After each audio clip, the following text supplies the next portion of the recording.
Hello guys, welcome back to the channel. मेरा नाम है पीयूष और मैं हूँ रिया के साथ में।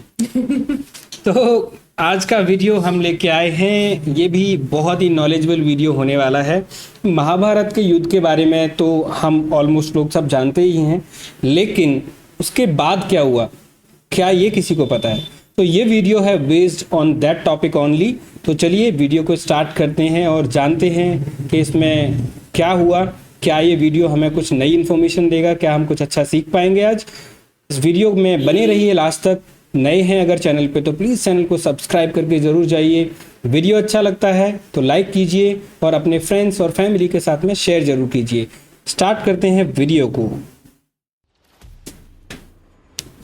महाभारत के 18 दिन लंबे भीषण युद्ध के बाद पांडव सभी कौरवों का अंत कर जीत के करीब पहुंच चुके थे। तब अपनी मृत्यु के भय से दुर्योधन कहीं जाकर छुप गया। तब पांडवों ने उसे वहां से ढूंढ निकाला और अपना वचन निभाने के लिए भीम ने उसके साथ युद्ध किया। लेकिन भीम दुर्योधन को हरा नहीं पा रहे थे और तब श्री कृष्ण ने उन्हें दुर्योधन की जांघ पर वार करने का इशारा किया। भीम ने अपनी पूरी ताकत के साथ दुर्योधन की जांघ पर वार किया और दुर्योधन वहीं गिर पड़ा। कई लोग मानते हैं कि यहीं पर महाभारत के युद्ध का अंत हुआ, जिसके बाद पांडवों ने 36 साल हस्तिनापुर पर राज किया। आखिर में पांडव और श्री कृष्ण धरती को छोड़ गए और कलयुग की शुरुआत हुई। लेकिन ये कहानी इतनी सीधी नहीं थी। महाभारत युद्ध के बाद कई ऐसी घटनाएं हुई जिनसे आज भी कई अनसुने राज जुड़े हैं।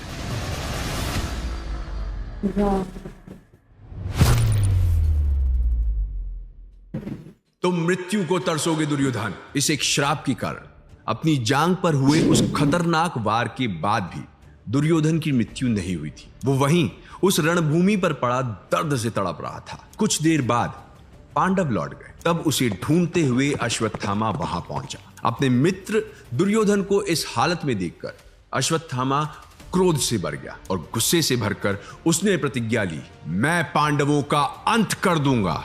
इतना कहकर वो पांडवों के शिविर की तरफ बढ़ गया। रात के अंधेरे में उसने वहां कोहराम मचा दिया और वहां सोई हर एक पांडव का सर काटकर दुर्योधन के पास लौट आया और उन सभी सरों को दुर्योधन के सामने लाकर रख दिया। मैंने पांडवों को मार दिया, मैंने पांडवों को मार दिया, उसने गर्व से कहा। जैसे ही दुर्योधन ने उन सरों की ओर देखा, उसका पूरा शरीर कांप उठा। ये सर 5 पांडवों के नहीं बल्कि उनके 5 पुत्रों के थे। मेरी मृत्यु का कारण भीम नहीं, तुम हो अश्वत्थामा। इन शब्दों के साथ दुर्योधन ने अपनी अंतिम सांस ली। दुर्योधन की मृत्यु होते ही संजय की दिव्य दृष्टि चली गई। सूरज ढला और 18 दिन लंबा ये युद्ध समाप्त हो गया। कहते हैं धर्म के लिए महाभारत लड़ने के बाद भी पांडवों को स्वर्ग प्राप्त नहीं हुआ। लेकिन ऐसा कैसे हो सकता है? युद्ध के 36 सालों के बाद श्री कृष्ण अपने मानव रूप को त्याग कर वैकुंठ लौट गए। उस समय पांडवों ने भी अपना सारा राज्य अपने पोते परीक्षित को सौंप दिया और अपनी पत्नी द्रौपदी के साथ स्वर्ग की यात्रा के लिए हिमालय निकल गए। जैसे जैसे वो आगे बढ़ रहे थे, चढ़ाई और भी ज्यादा खतरनाक होती जा रही थी। एक दिन पहाड़ के एक किनारे से द्रौपदी का पैर फिसला और वो खाई में गिर गई। भले द्रौपदी ने अपना हर कर्तव्य निभाया हो, लेकिन 5 पांडवों की पत्नी होने के बाद भी द्रौपदी को अर्जुन से ज्यादा प्रेम था और यही उनके अंत का कारण बना। द्रौपदी के बाद बारी आई सहदेव और नकुल, जिनकी मौत का कारण बना उनका घमंड। एक का अपने ज्ञान पर और दूसरे का अपने रूप पर। और फिर बारी आई अर्जुन, जिन्हें अपने कौशल पर बहुत घमंड था और यही उनकी मृत्यु का कारण बना। कुछ दिनों बाद भीम का भी अंत आया। भीम बहुत शक्तिशाली थे, लेकिन खाने को लेकर उनके मन में बहुत लोभ था और इसलिए स्वर्ग की इस यात्रा को वो पूरा नहीं कर पाए। अब युधिष्ठिर अकेले ही अपनी यात्रा में आगे बढ़ने लगे। अपने जीवन में खाने का तेरे मन में भी बहुत है तो तू देख ले। उन्होंने हर समय पर धर्म का पालन किया, जिस वजह से वो इस यात्रा को पूरा कर पाए। और इस प्रकार 5 पांडव में से केवल युधिष्ठिर ही थे जिन्हें स्वर्ग की प्राप्ति हुई। लेकिन पांडवों के अंत के साथ इस धरती पर एक नया रोग जन्म ले चुका था, जो इस संसार को अपने अंत की ओर ले जाने वाला था। द अराइवल ऑफ पांडवों के बाद हस्तिनापुर पर उनके पोते परीक्षित का राज शुरू हो चुका था। माना जाता है कि ऐसी भविष्यवाणी हुई थी कि श्री कृष्ण की अवतार समाप्ति के बाद कलयुग की शुरुआत होगी, जिस पर कली नाम की राक्षस का राज होगा। कली बहुत समय से धरती पर आकर यहाँ अपनी जगह बनाने की कोशिश में था और तभी उसका सामना हुआ परीक्षित से। परीक्षित एक महान राजा थे। एक बार वो अपनी सेना के साथ प्रजा का हाल जानने के लिए निकले, लेकिन रास्ते में उन्होंने एक बहुत ही खतरनाक दृश्य देखा, जहां एक आदमी एक गाय और एक बैल को डंडे से बुरी तरह पीट रहा था। महाराज परीक्षित ने देखा कि वो बैल केवल एक टांग पर खड़ा है, क्योंकि उसकी बाकी टांगे वो आदमी पहले ही तोड़ चुका था। ये बैल प्रतीक था धर्म का, जिसकी 4 टांगे तपस्या, साफ सफाई, दया और सच्चाई को दर्शाती थी। उसकी 3 टांगों को तोड़कर कली धर्म के 3 प्रतीकों पर विजय पा चुका था और अब केवल सच्चाई ही बाकी रह गई थी। जिस गाय को वो पीट रहा था वो प्रतीक थी भूमि देवी, जो कि भगवान कृष्ण के संसार से चले जाने के बाद पाप के बोझ से परेशान थी। परीक्षित समझ गए कि वो आदमी और कोई नहीं बल्कि कली असुर है, जो धर्म और पृथ्वी को मारकर पृथ्वी पर अपने अंधेरे के राज को फैलाने की कोशिश कर रहा है। परीक्षित ने अपनी तलवार उठाई और कली को मारने के लिए आगे बढ़े। ये देखते ही कली असुर उनके पैरों में गिर पड़ा। परीक्षित उसके बुरे इरादों को पूरी तरह जानते थे। उन्होंने उसे वहां से चले जाने को कहा, लेकिन कली असुर भी बहुत चालाक। वो परीक्षित के पैरों में गिर पड़ा और गिड़गिड़ाने लगा, मुझे बस यहाँ रहने की थोड़ी सी जगह दे दीजिए। तब बहुत सोचने के बाद परीक्षित ने उसे 5 जगहों पर रहने की अनुमति दे दी। जुआ, शराब, असभ्यता, हत्या और सोना। जहां भी ये चीजें होंगी कली सिर्फ वहीं रह सकता था। परीक्षित ने सोचा कि इस तरह दुनिया कली के प्रकोप से बच जाएगी, लेकिन कली धरती पर राज करने आया था, हर तरफ बुराई और अंधकार फैलाने आया था। जब परीक्षित ने उसे इन 5 जगहों पर रुकने की आज्ञा दी, शायद वो नहीं जानते थे कि धीरे धीरे इन्हीं 5 चीजों से कली अपना प्रभाव बढ़ाएगा। उसने धरती पर अपने पैर फैलाने शुरू कर दिए और यहीं से आरंभ हुआ कलयुग का। ओ, कली मतलब कल और युग, कलयुग मतलब इसी से तो जुड़ के बना ना। कली के नाम से कल और एक युग, तो कली का जो युग है वो कलयुग, ऐसे करके।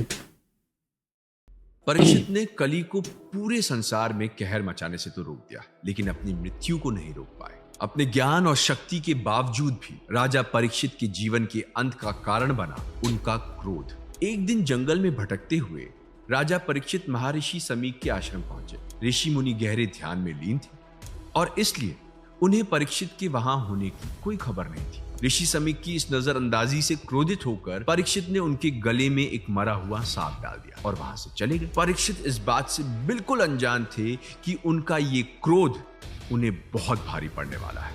कुछ देर बाद महर्षि समीक के बेटे श्रृंगी अपने पिता से मिलने पहुंचे। जब उन्होंने इस मृत सांप को अपने पिता के गले में देखा तो वो आग बबूला हो उठे। श्रृंगी ने राजा परीक्षित को श्राप दिया कि आज से 7वें दिन सांप के डसने से राजा परीक्षित की मृत्यु हो जाएगी। जब परीक्षित को इस श्राप के बारे में पता चला तो उन्हें बहुत दुख हुआ, लेकिन अब दिए हुए श्राप को पलटा नहीं जा सकता। परीक्षित ने अपने भाग्य को स्वीकार किया।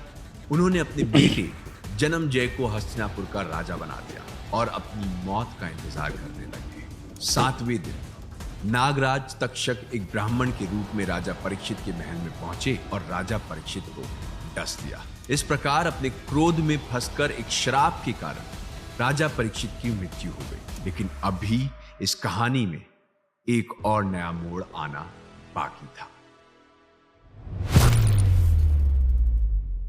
जन्मजय ने अपने पिता परीक्षित की मृत्यु के बाद हस्तिनापुर का सिंहासन संभाला। जन्मजय अपने पिता की मृत्यु का कारण जानते थे। उनके अंदर बदले की आग भड़क चुकी थी और इसलिए उन्होंने ठान लिया था कि नागराज तक्षक के साथ साथ पूरे नागवंश को खत्म कर देंगे। अपने इस इरादे को सच करने के लिए जन्मजय ने एक सर्प सत्र का आयोजन किया, एक ऐसा यज्ञ जिससे इस संसार में जितने भी नाग थे वो सब नष्ट हो सकते थे। उस समय एक विद्वान ऋषि आस्तिक मुनि ने जन्मजय को बताया कि इस यज्ञ से सभी नागों का विनाश इस संसार का संतुलन बिगाड़ सकता था। आखिर में ऋषि मुनि की बात को मानकर जन्मजय ने यज्ञ को रोक दिया और नागराज तक्षक की भी जान बख्श दी। ये दिन श्रावण के महीने में शुक्ल पक्ष की पंचमी का था, जिसे आज हम नाग पंचमी के रूप में मनाते हैं। महाभारत के युद्ध ने बहुत कुछ बदल दिया था, पर उसके बाद हुई घटनाएं भी उतनी ही महत्वपूर्ण थीं, क्योंकि आज हम जिस समय में रह रहे हैं, जिस युग में रह रहे हैं, सब कुछ उस समय से जुड़ा हुआ है। आपको क्या लगता है? अपने थॉट्स हमें कमेंट्स में बताइए। अगर वीडियो पसंद आई है तो इसे लाइक और शेयर जरूर कीजिए, और ऐसी और अनसुनी, अनकही, अनदेखी कहानियों के लिए राज को सब्सक्राइब कीजिए। See you in the next one. Okay so इस वीडियो के अंदर मुझे लगता है कि जितनी भी बातें बताई गई थी ऑलमोस्ट न्यू ही थी मेरे लिए, तो मेरे लिए भी। है ना।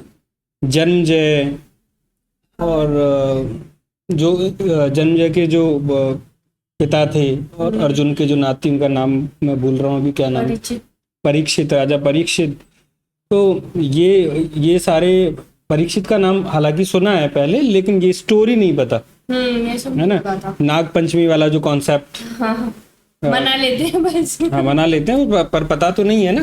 इवन जब मैं था होम टाउन में, दूध लेके जाते थे, और वो जो खाली एरिया जहाँ वो घर के पीछे बहुत जो पटेल छोटे होल जहाँ बने होते हैं ना, हाँ, दूध चढ़ाते हैं। हाँ दूध चढ़ाते थे। अब दूध तो चला गया सारा मिट्टी में, अब पता नहीं भाई नाग ने पिया कि सांप ने पिया, उनको बेचारे कैसे। तो ये हो गया, शिवलिंग पर कर देते हैं। अब चेंज होता जा रहा, पहले तो डायरेक्टली पिलाने जाते थे। अब कैसा आपने आशीर्वाद दे दिया तो और बहुत लोग जाते थे, लाइन लगा के, बहुत सारे बच्चे जाते थे, बहुत लोग जाते थे दूध ले लेके।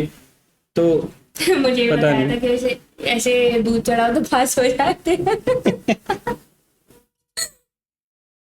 एनीवेज, पता ये सारी स्टोरी जान के बड़ा अच्छा लगता है, और कहीं ना कहीं लगता है कुछ तो सीख रहे हैं हम। महाभारत का ओरिजिनल नाम पता है?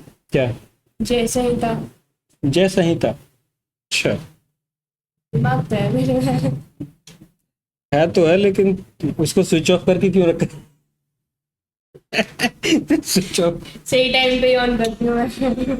ओह गॉड यार, ऐसे वाले वीडियोस मुझे लगता है कि हमें और देखने चाहिए। इससे क्या है कि कहीं ना कहीं बहुत सारी नॉलेज बढ़ती है, अपने चीज़ों के बारे में, अपने धर्म के बारे में बहुत सारी बातें पता चलती हैं, जो कि अभी फिलहाल नाउअडेज ऐसे कोई सोर्सेज बचे नहीं हैं। हमारे टाइम में तो कम से कम श्री कृष्णा रामायण और महाभारत जैसे तब भी आते हैं, लेकिन अब उसमें नहीं, वो मज़ा नहीं है। पहले वाले की बात अलग थी। तो मतलब मैं तो ये कहूँगा कि मुझे जितना कुछ पता है, या हमारे टाइम के लोगों को जो भी पता है, इन सीरियल्स की वजह से पता है। और इन सीरियल में कहीं ना कहीं मुझे लगता है बहुत ज़्यादा फालतू की चीज़ें ना दिखा के इन्होंने सही कॉन्सेप्ट में चीज़ें दिखाई। अब तो और उसी की बदौलत है कि कहीं ना कहीं हमें जो भी पता है वो पता है। आजकल के बच्चों को तो मुझे लगता है कि कुछ पता ही नहीं, कुछ खास। हम आजकल के बच्चे हैं। तू तो कल की होगी, मैं आज की बात कर रहा हूँ। आज के बच्चे को अभी पता ही नहीं होगा, बोलना ही नहीं जानता। चलो ठीक है, काफ़ी है इतना इस वीडियो के अंदर। आपको कैसा लगा वीडियो जरूर बताइए कमेंट करके, और क्या आपको इसमें से कोई भी बात पहले पता थी, या और कुछ अगर आपको कुछ नया पता है तो हमें कमेंट करके ज़रूर बताइए। उसको हम जानना और सीखना ज़रूर चाहेंगे। आपके लिए और अच्छे अच्छे वीडियोज़ हम लेके आते रहें, तो चैनल को सब्सक्राइब करना ज़रूर, और फ्रेंड्स के साथ शेयर भी करना है, शेयर कर देना और लाइक भी कर देना। चलिए मिलते हैं, तब तक के लिए जय हिंद, जय भारत, टेक केयर।